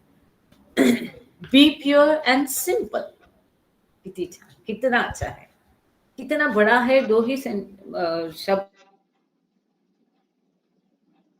है, बहुत भारी है, बड़ा करके अपने घर में लगा लो। बी प्योर एंड सिंपल, शुद्ध और सरल रहे, एकदम सरल सीधा और शुद्ध रहे। And love all because all are one, सबसे प्रेम करो। क्यों? क्योंकि सब एक है, किसी में अंतर नहीं है। अंतर है तो केवल चेतना में अंतर है, उसमें भी ईश्वर है, इसलिए उसको मैं प्रेम करूं। लिव अ सिंसियर लाइफ, एक ईमानदारी भरा जीवन जियो, ईमानदारी का जीवन जियो। बी नेचुरल, स्वाभाविक रहो। And be honest with yourself, अपने आप के प्रति ईमानदार। कितनी बड़ी लोग कहते बाबा ने क्या सीख दी, बाबा ने क्या आज्ञाएं दी, ये बाबा की आज्ञाएं समझकर इनका पालन करो। शुद्ध रहो, सरल रहो, ईमानदार रहो, एक ईमानदारी भरा जीवन व्यतीत करो, और अपने आप से ईमानदार रहो, स्वयं के प्रति ईमानदार रहो। अब स्वयं कौन है? ईश्वर है। Honesty will guard you against false modesty, ये जो ईमानदारी है ये आपको झूठी नम्रता से बचाएगी। And will give you the strength of true humility, वास्तविक सच्ची विनयता की ताकत ये आपको देगी। कौन? ईमानदारी। ईमानदारी आपको न केवल झूठी विनम्रता से बचाएगी, परंतु सच्ची विनयता, विनयशीलता दिखाने की ताकत आपको यही ईमानदारी देगी। Spare no pains to help others, दूसरों को मदद करने के लिए कोई भी कसर बाकी मत छोड़ो। बाबा कहते हैं you should help others even at the cost of your own discomfort and pains. स्वयं को तकलीफ लेकर भी हमें दूसरे की मदद करनी चाहिए, और ये बहुत महत्वपूर्ण है। हम देखते हैं आजकल बाबा प्रेमी है, बूढ़े हैं, बीमार है, जाके उनको पूछना और एक बार देख के आया तो अरे मैं उनको मिल के आया तो क्या हुआ भाई, जाके उसकी सेवा कर, रात भर उसके पास रुक, कुछ सूप खिचड़ी जो भी है, जूस उसको पिला के आ, दे के आ, पूछ, उसकी सेवा कर। सेवा करने के लिए कहीं और दूर जाने की क्या जरूरत है? ये नाच गाना, धाम धूम, बैंड बाजा, इससे ये अधिक महत्वपूर्ण है। आप स्वयं अपने अगल बगल में देखो कौन बूढ़े बुजुर्ग हैं, चाहे बाबा प्रेमी हो, नॉन बाबा प्रेमी हो, उनकी दखल ले लो, उनकी पूछताछ करो। उनको कोई जरूरत है क्या? पूछो। अपने आप में मगन रहना ये तो स्वार्थ है। दूसरों की सेवा करो। बाबा यहाँ स्वयं कह रहे हैं spare no pains to help others, दूसरों की मदद करने में कोई भी कसर नहीं छोड़ना है। Seek no other reward than the gift of divine love, दैवी ईश्वरीय प्रेम के अलावा और किसी बख्शिश की अपेक्षा मत रखो। केवल दैवी प्रेम, ईश्वरीय प्रेम पाने की इच्छा रखो, उसके अलावा और कोई रिवॉर्ड की आप अपेक्षा मत रखो।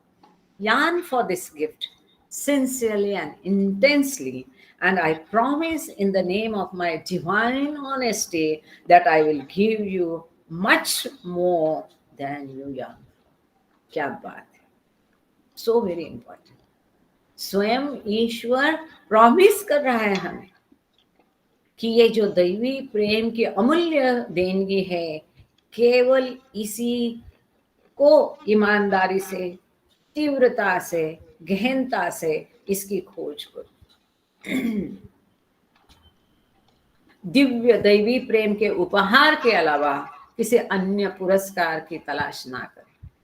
इस उपहार के लिए ईमानदारी और तीव्रता से, गहनता से तरसे, लॉन्ग फॉर इट।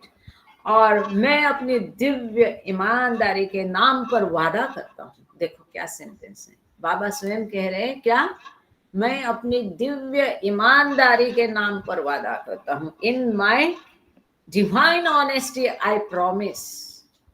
अपनी दिव्य ईमानदारी में बाबा ने ये वचन दिया है कि यदि तुम ऐसा करोगे तो बाबा कहते हैं कि मैं वादा करता हूं कि मैं आपको आपकी चाहत से कहीं अधिक दूंगा। आप जितना चाहते उससे भी अधिक मैं आपको दूंगा। क्या बात है। इस प्रकार का जीवन हम जिएंगे। कैसा? केवल ईश्वरीय प्रेम पाने की इच्छा रखना है और कोई रिवार्ड की इच्छा नहीं रखना है। ईमानदारी का जीवन जीना है। दूसरों की मदद करने में कोई कसर नहीं छोड़ना है। दूसरों की निस्वार्थ भाव से मदद करना है। यदि ऐसा आप करते हैं तो बाबा कहते हैं कि आप जितना चाहते उससे कहीं अधिक मैं आपको दे दूंगा। इतनी बड़ी बात है। I give you all my blessing that the spark of my divine love may implant in your hearts the deep longing for love of God. ये वादा है। ईश्वर का वादा कभी खाली नहीं जाता है। हमें कोशिश करनी चाहिए इस प्रकार का जीवन जीने की। वो वहां बैठा है हमारी मदद के लिए। विश्वास रखो, विश्वास रखो।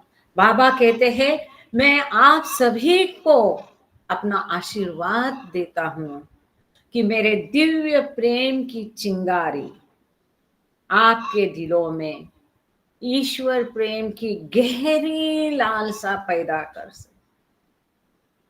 क्या बात, ये आशीर्वाद दिया है उन्होंने हमें। हम कोशिश करेंगे तो हम कामयाब होंगे, क्योंकि ये उन्होंने प्रॉमिस किया, उन्होंने आशीर्वाद दिया है कि ये जो दिव्य प्रेम की चिंगारी है हमारे दिलों में, वो चिंगाएंगे, जलाएंगे, उसको और बड़ा करेंगे और इस दैवी प्रेम की चिंगारी से ईश्वर के प्रेम के अधिकाधिक लालसा, गहरी लालसा हम में उत्पन्न होए, इसके लिए बाबा हमें आशीर्वाद दे रहे हैं। ये बहुत ही सुंदर है। ये मेहर बाबा कॉल यहाँ पर कंप्लीट हो गया है। Thank you Baba, thank you all.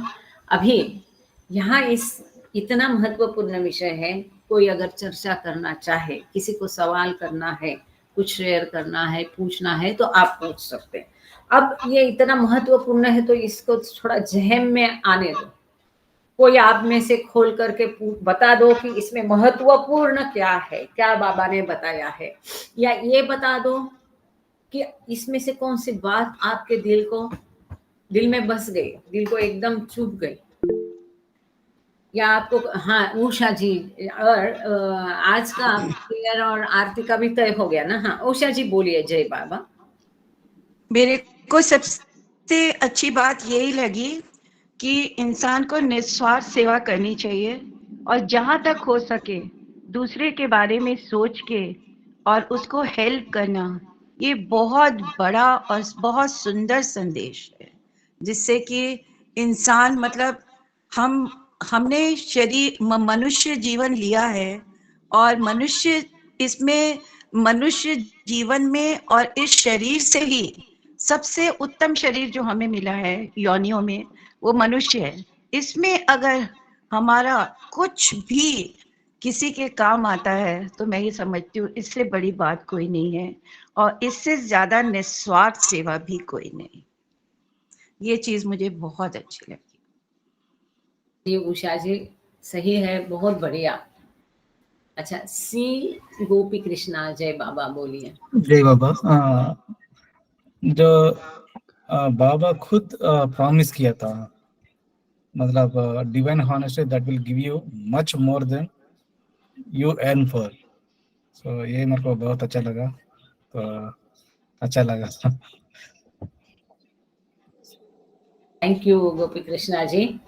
मैं चाहती हूँ कि अब इसी को हम ज़हन में बिठाएं, इसी को वापस वापस सुने, पढ़े, इसके ऊपर विचार विमर्श करें कि हम किस प्रकार यहाँ पर बाबा ने इतना हमें एश्योर किया है, क्योंकि आगे भी है, वो लेने वाली भी थी, पर मुझे लगता है अब आज हम यहाँ रुक जाते हैं और आगे दूसरा लेक्चर शुरू करने के पहले दूसरा मैसेज है, I am the son and God, I am the son of God the father and God the mother in one. वो भी प्यारा संदेश है, तो हम इसको अगले बार के लिए रखते हैं और आज यहाँ पर हम विराम लेते हैं। आज प्रेयर का आरती का किसी को बोला है क्या? मुझे कुछ ख्याल नहीं है। जय बाबा। यस, आप दोनों को बोला है। जी जी, अच्छा, उसके पहले अभी किसी को और कुछ पूछना है, बताना है? जय बाबा। So Ishwarita, so Baba, both are same, right? जी बिल्कुल बिल्कुल। अच्छा, ओके।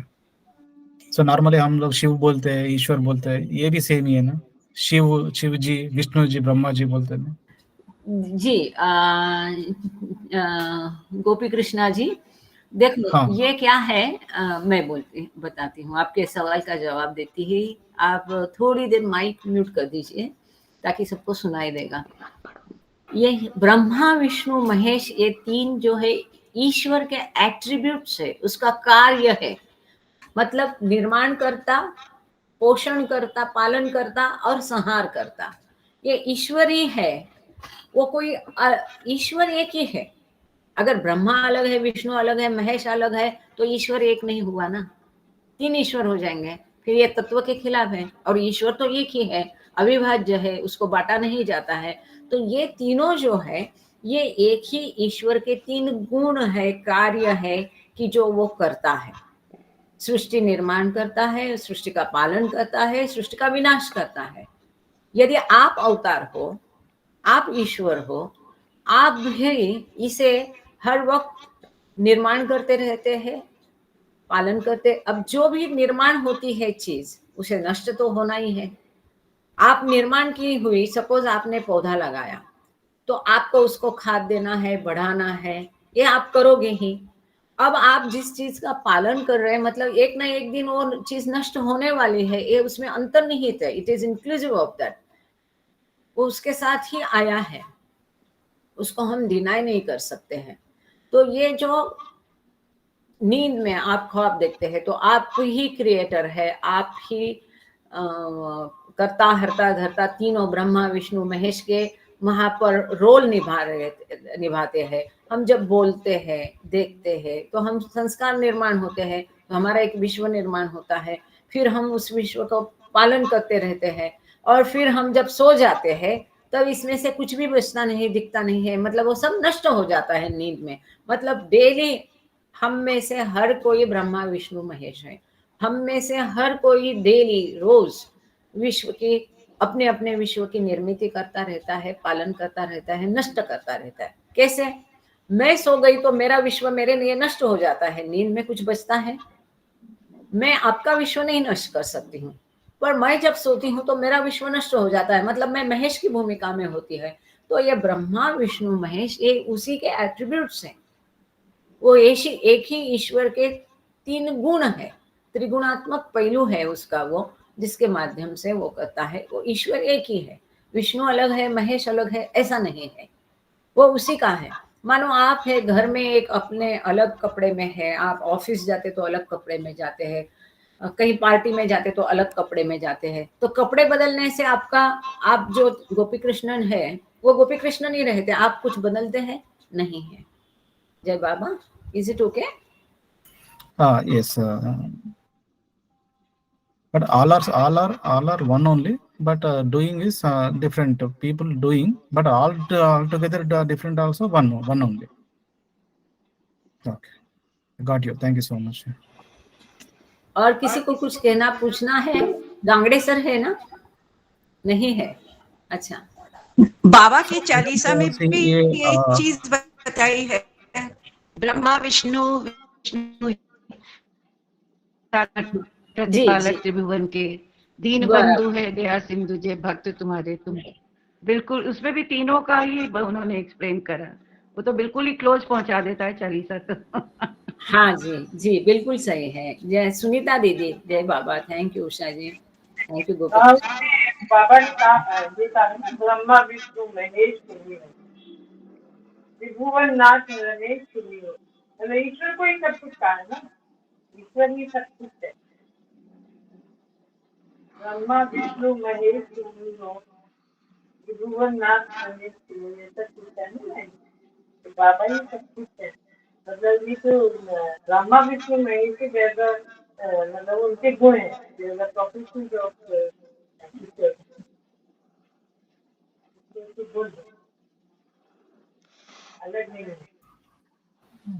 वॉइस इज नॉट या सुनीता जी, आपकी आवाज क्लियर हम सुन नहीं पाए। वही आप कह रहे थे, त्रिभुवननाथ तुम्ही को मानु, जय सृष्टि के कर्ता धर्ता, स्पीकर जय लगा था, अब आपको सुनाई देगी मेरी आवाज, है ना। तो चालीसा में यही लिखा है ना, ब्रह्मा विष्णु महेश तुम्ही हो, त्रिभुवन नाथ रमेश तुम्ही हो। मतलब ईश्वर बाबा को ही सब कुछ कहा है, सब कुछ आप ही हैं, अलग नहीं है ना। तो करेक्ट। और आपने जो अभी बाबा कॉल पढ़ा, उसमें हमको सबसे अच्छी बात ये लगी, जो हम सोचते हैं कि हम शायद उसको पालन करते हैं, कि आप सिंपल रहिए और प्योर रहिए। आर्टिफिशियल नहीं होना चाहिए हमें, कि हम मन में कुछ रखें बोले कुछ, ये नहीं होना चाहिए। We should be simple and pure, है ना। ये वेरी जस्ट गुड। हमें बहुत अच्छा हाँ, लगा। Very good. हाँ, थैंक यू। Thank you. जय बाबा। नीलम जी, जय बाबा। जय बाबा। जय बाबा। जैसे मैं कभी किसी को मेहर बाबा के बारे में बताती हूँ, तो एक ने मुझसे क्वेश्चन किया, क्या मेहर बाबा विष्णु के अवतार हैं? तो इसके लिए हमको क्या बताना है? हाँ, बोल सकते हैं, जी। क्योंकि उनकी समझ जो है, जिस समझ से वो पले बढ़े हैं, कई लोग समझते हैं कि अवतार मतलब पालन करता, रखवाला। तो वो जो विष्णु का रूप मतलब अवतार का रूप है, ऐसी मान्यता है। तो हम उसके बिल्कुल हाँ कह सकते हैं, क्योंकि जो ईश्वर के 3 गुण हैं, उसमें पालन करता, सृष्टि का रखवाला करके वो आता है, सृष्टि को आध्यात्मिक पुष्ट देने के लिए आता है। पर ये सब वो समझेंगे नहीं, तो आप उसको बिल्कुल हाँ कह सकते हैं, उसमें गलत कुछ भी नहीं है। जी, जय बाबा। जय थैंक यू। जय बाबा, जय बाबा। जय बाबा। सो ये आत्मा ऐसा आते रहते हैं, मतलब continuously to coming to the earth, और हाउ इट कम्स, मतलब ये आत्मा है ना, मतलब बहुत आत्मा से आत्मा रहते हैं ना, सो मेनी आत्मा से वी हैव, राइट। और एक ही आत्मा को डिवाइड करके ऐसे समंदर जैसा बाबा एग्जांपल दिया था ना, सो ऐसा कंटिन्यूसली आते रहते हैं ना ये आत्मा। हाँ, जय बाबा। गोपी कृष्णन जी, ये बहुत महत्वपूर्ण सवाल, शायद आपको भी पता नहीं होगा कि क्या आपने पूछा। आप माइक म्यूट कर सकते हैं। आत्मा अविभाज्य है, as is God, as like is आत्मा।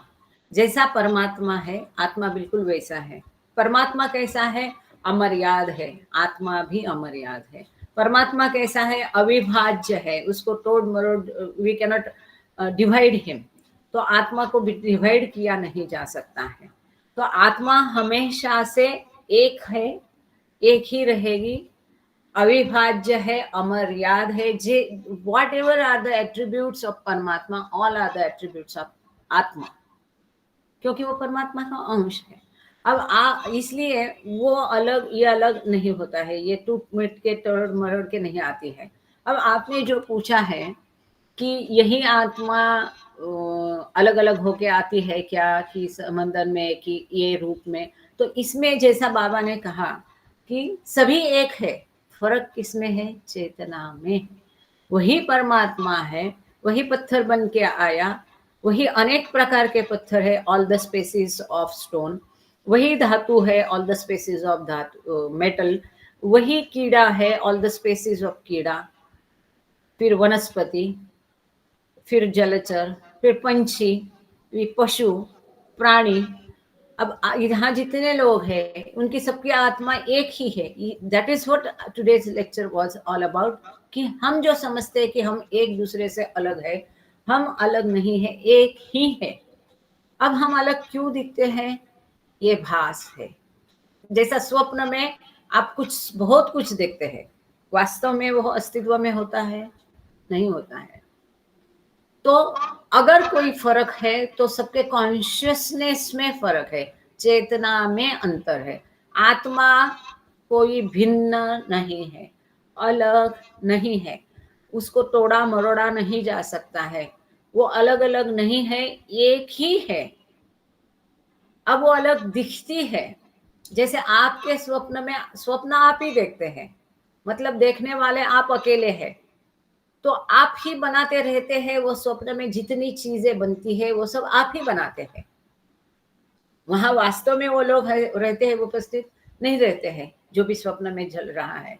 तो इस प्रकार आत्मा अविभाज्य है, उसको तोड़ा मरोड़ा नहीं जा सकता है, वो अलग अलग टुकड़े टुकड़ों में नहीं आ सकती है, भिन्न नहीं है, एक ही है. I hope it is clear. इसके ऊपर एक बहुत सुंदर चैप्टर है डिस्कोर्सेस में, और एवरीथिंग एंड हेलो में भी है. जय बाबा. बाबा, जय I Baba. just started everything and nothing as you suggested. बोलो कमी. हेलो, क्या मैं बोल सकता हूँ?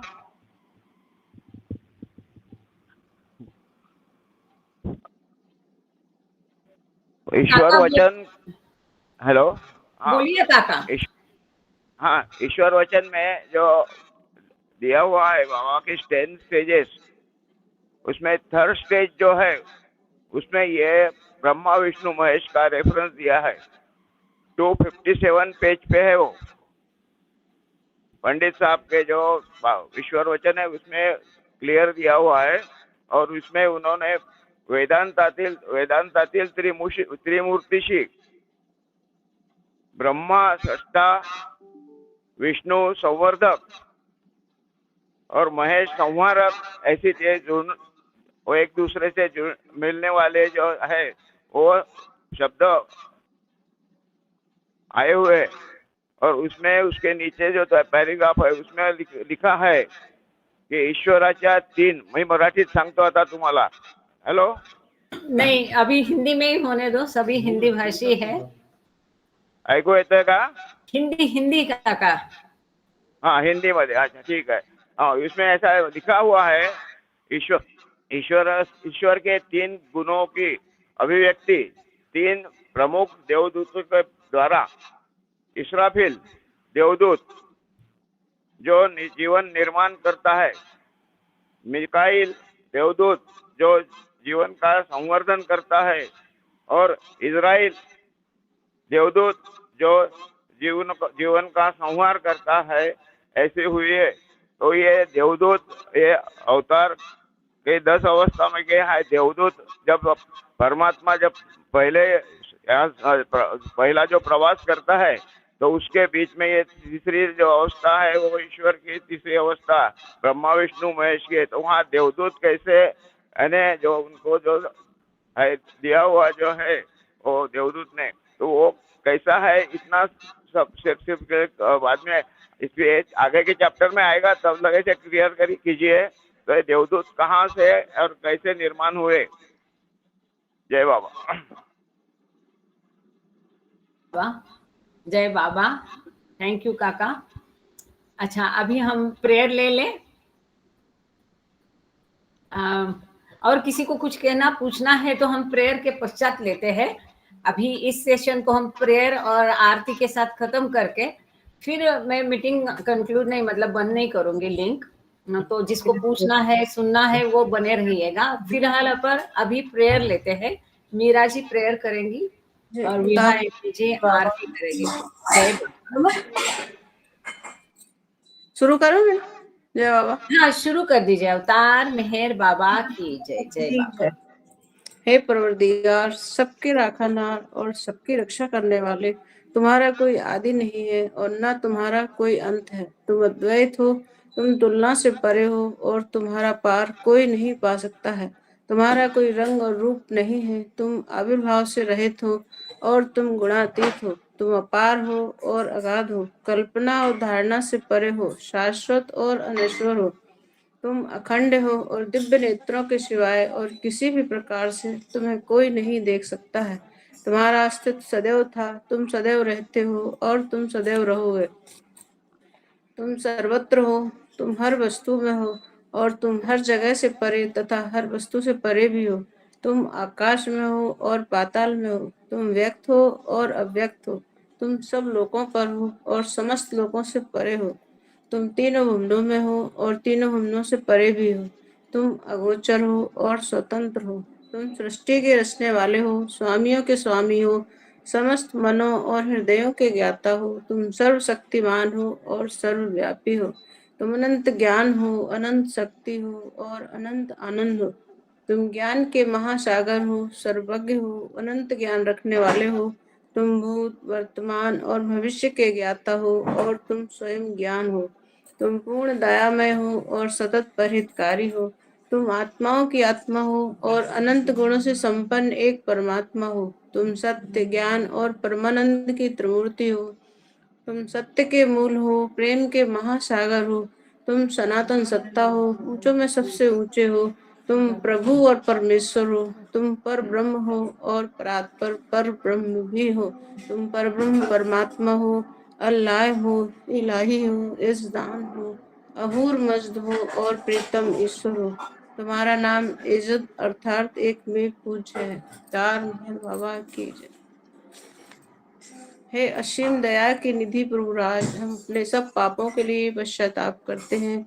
हर एक विचार के लिए जो असत्य, अनुचित या गंदा था, हर एक बोले हुए शब्द के लिए जिसे बोलना हमें उचित न था, और हर एक कर्म के लिए जिसे करना हमें उचित न था।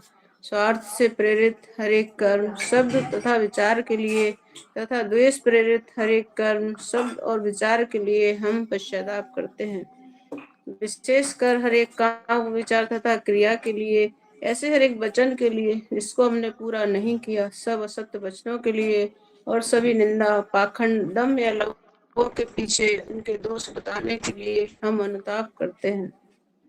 और खासकर दूसरों का नाश करने वाले हर एक कर्म के लिए, दूसरों को दुख देने वाले हर एक शब्द तथा कर्म के लिए तथा दूसरों पर दुख गिरने की इच्छा करने के लिए हम अनुताप करते हैं।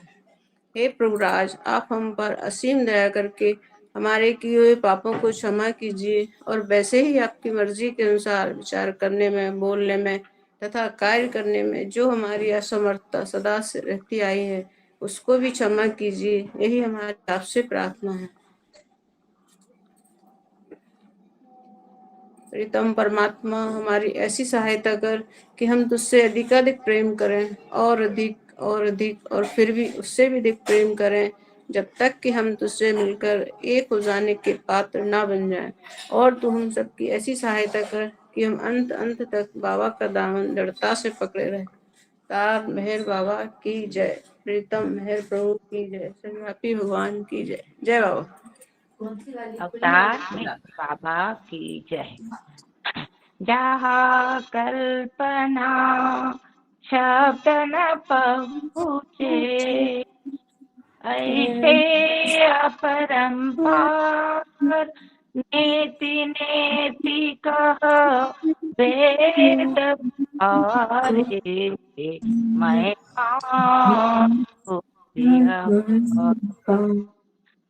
सनातन परम दया घन, दिव्य सनातन परम दया घन, हे जग उद्धारो मेरा मन, आरती स्वीकारो मेरा मन, आरती स्वीकारो। धूप दीप चंदन चर्चाना, भोग लगाना फूल चढ़ाना, तुम्हारा ही तुमको लौटाना। काय बड़ाई करो मेरा मन, आरती स्वीकारो मेहर मन आरती स्वीकारो। सकल निधि के तुम कारण हो, सकल विश्वता रनहारे हो। तुम सम और नहीं तुम ही हो, हे सत अवतारो। मेहर मन आरती स्वीकारो, मेहर मन आरती स्वीकारो। सकल चराचर तुम्हारी माया, माया भी तो तुम्हारी छाया। तुम्हारा अंत न कोई पाया, तुम हो अनंत खरो। मेहर मन आरती स्वीकारो, मेहर मन आरती स्वीकारो। अपने को जब जो नहीं जाने, महिमा तुम्हारी क्या पहचाने। जो कुछ भी कहते अनजाने, गुण गाते तुम्हारो।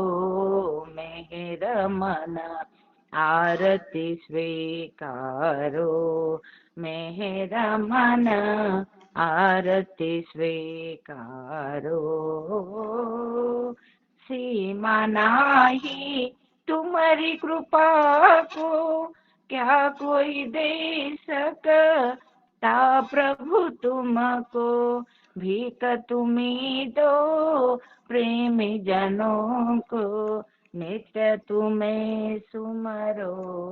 मेरा मन आरती स्वीकारो, मेरा मन आरती स्वीकारो। दिव्य सनातन परम दया घन, दिव्य सनातन परम दया घन। हे जग उद्धारो, मेहर मन आरती स्वीकारो, मेहर मन आरती स्वीकारो। अवतार मेहर बाबा की जय, अवतार मेहर बाबा की जय, अवतार मेहर मेहर बाबा बाबा की जय। जय बाबा, छान जय छान, बाबा। बढ़िया, जय बाबा।